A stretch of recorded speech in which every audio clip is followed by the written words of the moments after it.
이게 항상 투자도 그렇고 삶도 그렇고 항상 더 이 난이도가 올라가요. 그렇죠? 관광객 온다. 아이 뭐 호텔 면세점부터 해가지고 면세 카지노 화장품 때려 사 옛날에 그러면 됐는데 이번에는 최근 다시 그런 양상이 나타나면 똑같이 안 간다니까요. 맞습니다. 그래서 지금은 이제 그 중국인 관광객 그다음에 여행 수요에 따라서 이익을 보는 업종 분야 기업을 얘기해 주셨는데 이번에 이제 개별 상품에 따라서 덕을 보는 회사를 이게 더 중요해요. 최근에는. 그러니까 맞습니다. 지금 다 얘기하는 게 관광객 얼마나 올지 돈 얼마나 쓸지 모른다. 사실 사람들 시각은 모른다. 숫자 확인해야 된다. 그래서 뭐 하느냐 다들 이제 기업 탐방을 어디로 가느냐 명동으로 간다. 명동에 가서 중국인 관광객들이 뭐 사나. 맞습니다. 에? 올리브영 이런 데 들어가고 뭐 하나 줄 서가지고 그죠? 봐야 된다는 거예요.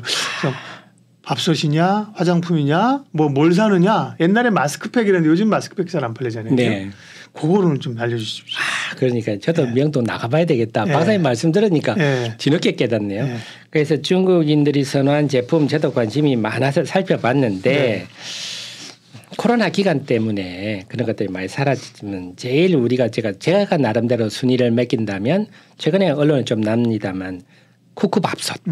그래서 제가 모두의 말씀을 드렸지만 중국이 아주 조직적으로 국민들의 그 언로라든지 통제를 해서 지금도 마찬가지입니다. 한국이 뭐 좋은 얘기는 무조건 삭제입니다. 그렇기 때문에 우리나라 상품도 고전을 겪을 수밖에 없는데 그래도 쿠쿠밥솥은 지금 5년 연속 중국 소비자 1위를 하고 있습니다. 그러니까 밥솥에 관한 중국인들이 굉장히 선호를 한다. 우리 옛날 일본 가서 코끼리 밥통 사왔잖아요. 그렇습니다. 우리 제 초등학교 때 그게 막 문제가 됐지 않습니까? 그러니까. 가가지고 코끼리 밥솥 많이 산다고. 근데 지금은 뭐 사실은 관광 일부 중국 사람들이 와서 밥솥 얼마나 사겠어 그러는데 그렇지 않군요. 그러니까요. 아까 말했죠. 지금 우리 코로나 전에 600만 명인데 지금 600만 명이 온다 한 사람이 뭐 두 사람이 한 개씩만 사도 한 300만 개는 사갈 수 있으니까. 그리고 이제 그 밥솥이 중요한 게 아니라 그런 게 만약에 K 드라마나 뭐 이런 데 한번 나오게 되면 그죠. 벌진하게 팔 텐데 그죠. 맞습니다. 어쨌든 그건 쿠쿠 홀딩스입니까? 네. 그래서 쿠쿠전자가 만드는데 100% 자회사인 쿠쿠 홀딩스를 보시면 되고 그다음에 화장품 역시 오면은 많이 사는 화장품인데 화장품도 여러분 뭐 LG 뭐 태평이 아모레 퍼시픽 아니냐 하지만 사실 그것도 자세히는 대부분이 잘 모릅니다. 그냥 안다고 생각하고 있는데 자세히 모르시고 그다음 잘 모르시는 종목 중에는 이제 제로투세븐의 궁중비책이란 애기들. 제로투세븐은 유아용품인데 만드는데 맞습니다. 아니에요? 애기들 화장품 선크림이라든지 스킨 뭐 이런 것들인데 자 그쪽이 지금 중국에서 좀 이따 자세히 말씀드리겠습니다. 인기가 있고 그다음에 또 정관장 인삼을 그렇게 좋아한다네요. 그래서 담배도 또 한국 담배를 좀 좋아한답니다. 그래서 KTNG는 좀 우리가 멀지만 그 외에는 상장사는 뚜렷하지 않은데 또 그렇게 김을 좋아한다네요. 김 좋아한다네요. 그래서 사실은 이것도 모르시는데 김은 바다의 반도체입니다. 김이 작년에 우리나라 수출액이 한 6억 8천만 불 한 8천억 정도 수출이 됩니다. 라면보다 조금 적습니다. 그래서 보통 사람들이 볼 때는 라면은 엄청 많이 수출이 되고 그렇게 생각하시지만 김이 바다의 반도체라서 그래서 작금에 벌어지는 일들이 제가 참 안타까운데 좀 생각을 조금만 바꾸면 우리나라는 바다가 청정한 바다다. 전 세계에서 김을 양식을 해서 식용으로 수출하는 데가 한국하고 일본밖에 없거든요. 그래서 우리나라는 청정바다다. 그래서 한국의 김 뭐 이런 걸 사세요. 이렇게 좀 긍정적으로 나가면 주식시장도 좋고 국민도 신이 날 건데 그걸 너무 부정적으로만 몰고 가버리니까 참 안타까운데 어쨌거나 중국인들이 김도 굉장히 좋아한다. 그런데 저도 한번 명동 나갔다가 한번 좀 속보도 한번 다음 시간에 알려드려야 되겠습니다. 그렇군요. 그럼 하나씩 좀 볼게요. 안 그래도 김 관련주 찾아야 되는 거 아니야? 이렇게 그랬는데 여기는 뭐 김 관련주 뭐 대상도 나오고 뭐 방송에서 제가 물어봤는데 얘기 뭐 했었는데 근데 사실은 김 관련주는 딱 이렇게 부각은 안 됐는데 맞습니다. 그죠? 딱히 김이란 건 없는데 몰라요. 또 확 하면 우리 공부해 놓으면 그러면 화장품 얘기 좀 더 하면요. 시간이 있으니까 화장품은 근데 다만 중국 시장이 열리면서 중국인들이 13억 인구가 화장품을 쓰기 시작한다 뭐 이런 얘기하면서 아모레퍼시픽 네. 대단한 신화를 쓰지 않았습니까? 네. 석영배 신드롬 그죠? 그러면서 아모레퍼시픽, 아모레 뭐 설화수, 그다음에 이제 LG생활건강의 후 이런 게 엄청 고급 브랜드로 컸는데, 근데 지금은 이제 그쪽은 사실은 그죠? 조금 막힌 것 같고 지금 화장품주는 딱 이제 약간 그 인디 브랜드들 조그만 회사들이 올라간단 말이에요. 네. 화장품을 볼 때 뭘 봐야 될까요? 그래서 화장품 보고 네. 그다음에 밥솥 얘기 좀 더 하고 예, 화장품 저기 공중비체까지 보는 걸로 하고 네. 화장품도 그래서 우리가 좀 잘 아는 것 같지만 잘 모르는 게 야 우리 후 설화수 이미 중국에 막 갔다던데 그러니까 네, 이렇게 있잖아요. 생각하는데 계속 말씀드리지만 중국이 철저히 통제를 하기 때문에 그 영향이지 화장품을 중국인들이 이 화장품 브랜드를 싫어하지는 않습니다. 네.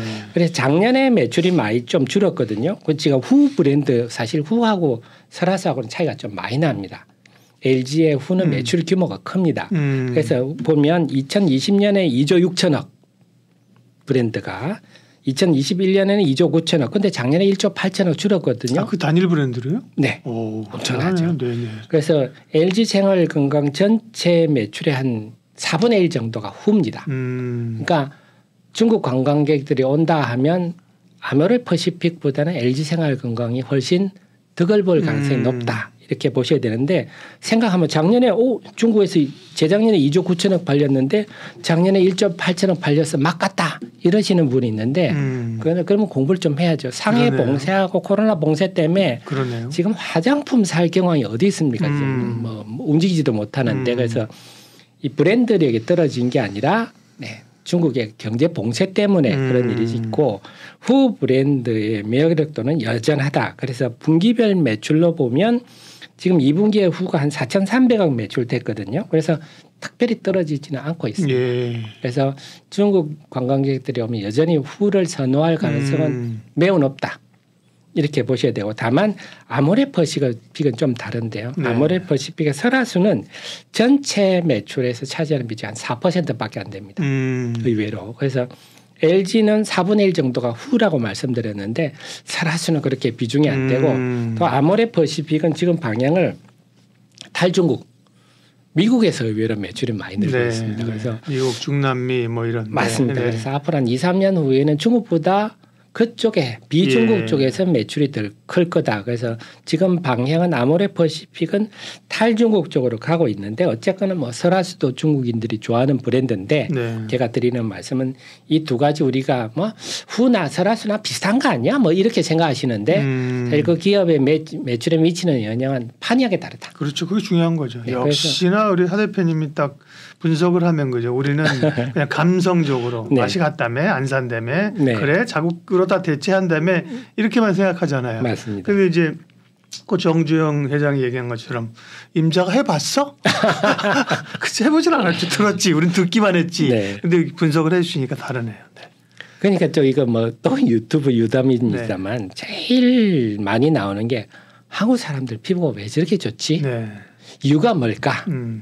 그게 다들 고민인데 한국 사람들이 피부 관리를 많이 한다 이런 얘기도 있고 뭐 이런저런 얘기를 하는데 저는 생각에 또 물이 좋아서 그런 게 아닌가 하는 생각도 합니다만 어쨌거나 지금 한국 사람들이 참 많이 꾸민다. 한국 화장품에 대한 신뢰가 높기 때문에 이번에 중국 단체 관광객이 온다면 야 뭐 이제 후 브랜드 맛도 같고 뭐 별 덕이 없을 거야 네. 이렇게 볼 일은 아니다 하는 거고 아까 밥솥 얘기 드리다 말았는데 이거 저도 하고 가죠. 네. 제로 투세븐 제로 화장품이니까 네. 거기도 먼저 하고 가죠. 네. 투세븐인 네. 중국인들이 아까 밥솥은 우리가 좀 살아남았다고 말씀을 드렸는데 네. 작년 광군제 중국에는 광군제라고 11월 11일 날 그렇죠. 우리는 뭐 빼빼로데이라고 네. 하지만 네. 거기 여러 온라인 전자상거래들이 뭉쳐서 쇼핑데이를 그렇죠. 여는데 네. 그중에 T몰에서 유아용 카테고리 탑 10 중에 4개가 제로2세븐 제품 궁중비책이라고 브랜드가 그런데요. 지금 우리가 보면 애를 덜 낳는다. 중국도 애를 덜 낳잖아요. 네. 근데 애는 덜 낳지만 아동용품 시장은 더 커지고 있습니다. 그렇죠. 한 아이에게 들어가는 거는 더 훨씬 더 고급이고 돈 많이 들어가죠. 그렇죠? 그러니까 애한테 들어가는 나는 뭐 대충 하더라도 내 애한테는 좀 더 고급이고 좋은 걸 쓰고 싶은 게 부모 마음인데 또 이런 표현 써서 좀 그렇습니다만 어쨌거나 한국 제품이 상대적으로 믿을만 하지 않습니까? 그래서 중국 부모들이 애한테 들어가는 거는 그런 여러 가지 뭐 규제에도 불구하고 궁중비책이 잘 팔리고 있어서. 중국도 뭐 소황제잖아요. 아이들에게. 맞습니다. 그렇게 투자를 많이 하니까. 그래서 지금 이제 중국 관광객들이 들어오면 그래도 지명도 있는 좀 뭐 설화수나 후나 이런 거 아닌 것은 궁중비책. 그래서 과거에 중국 관광객이 한창 올 때 궁중비책 주가가 제로투세븐 주가가 좀 제법 오르기도 했는데 요즘 보니까 주가는 아직 크게 움직이지는 않고 시가총액은 한 1,000억대 초반에 머무르고 있던데 네. 네, 그래서 좀 제로투세븐은 잘 모르는 그러네요. 종목으로서 좀 머리에 기억을 해둘 필요는 있겠다. 사실 제로투세븐은 알고 있는 게 지금 우리 정부가 워낙 저출산이어가지고 어제 네. 나왔잖아요. 합계 출산율 뭐 0.7명 그러면서 내년 예산에도 저출산 대책 넣고 이러면서 이제 어젠가 그제 좀 반짝했거든요. 네, 그런 맞습니다. 저출산 대책. 근데 그것뿐만 아니라 이런 모멘텀까지 있으니까 제로투세븐을 제대로 알면 그죠. 네.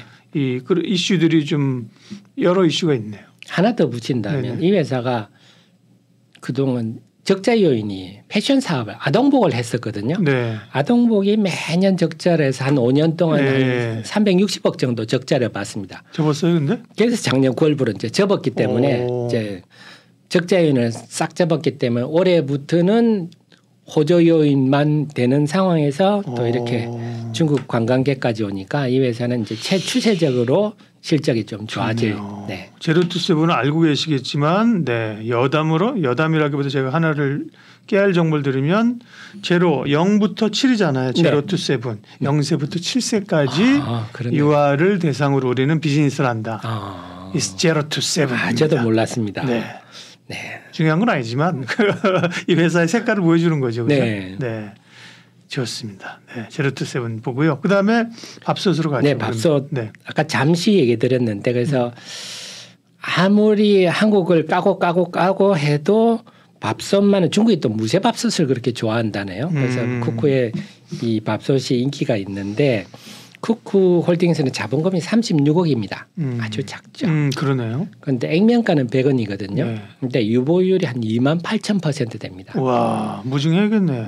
그래서 보통 이렇게 유보율을 제가 보통 5,000% 정도를 기준으로 보거든요. 네. 유보율이 5,000%를 넘는 회사들은 설사 업황이 나빠서 실적이 나빠져도 주가가 버팁니다. 상대적으로. 그러다가 뭔가 좀 좋은 얘기가 나오면 쫙 뻗어버리거든요. 그래서 우리가 항상 유보율이 높은 기업을 눈여겨봐야 될 게 뭐 유보율이 높은 중에 뭐가 하나 터지면 그런 회사는 다른 것보다 훨씬 주가가 올라간다. 그런데 이 회사는 자본금도 36억밖에 안 돼 유보율이 28,000%니까 기본적으로 아주 탄탄하고 네.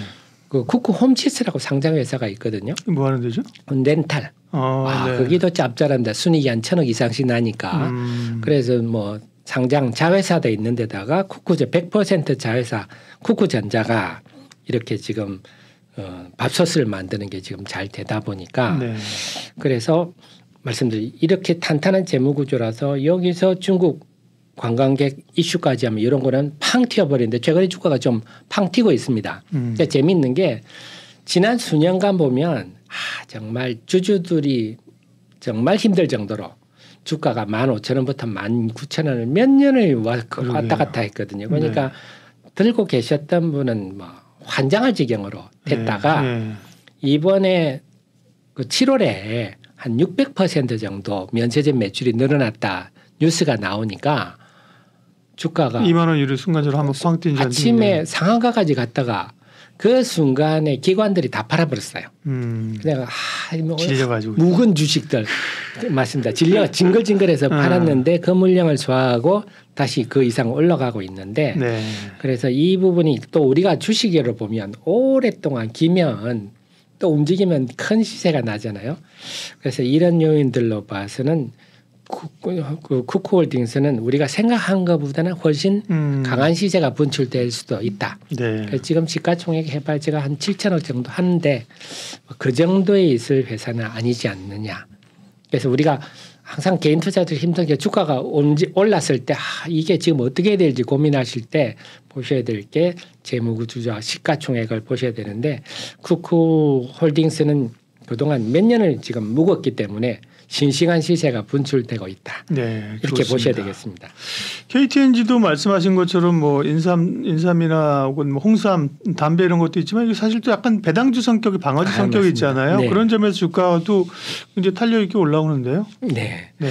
그래서 저는 사실 KTNG는 별로 분석을 안 했거든요. 네, 그러니까요. 저도 이런 좀 선입견을 벗어야 되는데 네.